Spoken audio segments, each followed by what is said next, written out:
মিজানুর রহমান লাট্টু রিংয়ে দাঁড়িয়ে থাকা ও পেতে থাকা খেলোয়াড় কিন্তু সুযোগ মিস করলেন এই যাত্রায়। আর ওটা সোজা আব্দুল্লাহ। এটা উদ্দেশ্য হচ্ছে আজকে আমাদের যুব সমাজকে, তরুণ সমাজদেরকে আমরা যারা আজকে বার্ধক্য গঠিত করেছি তাদেরকে অন্তত খেলার মাঠে নিয়ে আসা, মোবাইল গেম থেকে খেলার মাঠে নিয়ে আসা, এটাই হচ্ছে আমাদের মূল উদ্দেশ্য। খেলার মাঠে খুব সিরিয়াস থাকবে, আমাদের রাগ হবে, কথা হবে, গোল খাওয়ার পরে উত্তেজনা হবে, এগুলো সব খেলার একটি অংশ।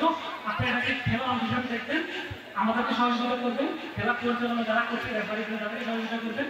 আপনাদের সবার প্রতি কৃতজ্ঞতা জানিয়ে আমি আজকে খেলা উদ্বোধন করবেন আমাদের সম্মানিত দীপিকা, তার প্রতি অবস্থান করছেন। তার আসলেই আমাদের উদ্বোধন ঘোষণা হবে, তো খেলা এমনিতে শুরু হয়ে যাবে, কারণ আমাদের ধীরে ধীরে চলে যাচ্ছে, যার ফলে খেলাটা শুরু করে দেবো। আপনাদেরকে খেলায় আমন্ত্রণ জানাচ্ছি। আর উদ্বোধন ঘোষণা আমাদের মাননীয় জেলা পরিষদ যখন আসবেন তিনি উদ্বোধন করবেন। লক্ষ্য ছিল সেকেন্ড বার পোস্টে সেন্ট্রাল স্ট্রাইক পজিশনে দাঁড়িয়ে থাকা মঞ্জুর আলম কিন্তু বলটিকে চালিয়েছিলেন উপজেলা প্রশাসন দল। আব্দুল্লাহ জিরা বার থেকে সুযোগ এসেছিল, ভালো বোঝাপড়া।